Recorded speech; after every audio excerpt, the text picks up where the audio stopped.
السلام عليكم الدراري، مرحبا بكم في فيديو جديد. ان شاء الله نوريكم طريقه مسح الزجاج باش ما يبقاوش فيه ديك البصمه د اليد ويرجع جديد لامع. اول حاجه تحتاجوها هي نصف ليمونه والخل والماء والملح صافي. هادشي اللي تحتاجو، الزجاج يرجع لامع وتبين مزيان وما يبقاوش فيه ديك الطبعات د اليد.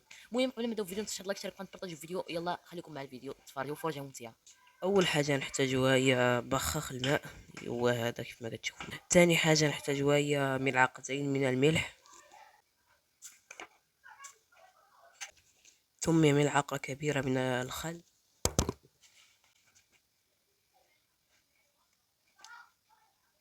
ثم نصف ليمونة كيف ما كتشوفوا.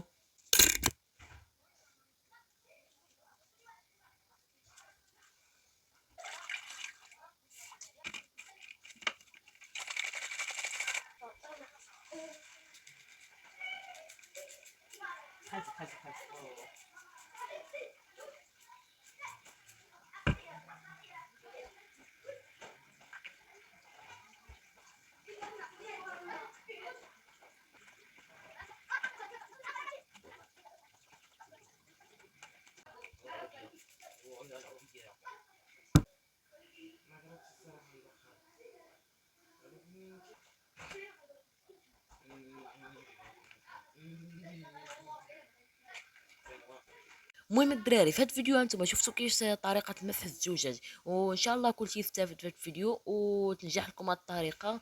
وهنا نقول لكم صلى الله خير الفيديو، تشاهدوا لايك، تشاركوا، تبارطاجيو الفيديو، بديو تشجعونا نكملوا في هذا المحتوى وتهلاو.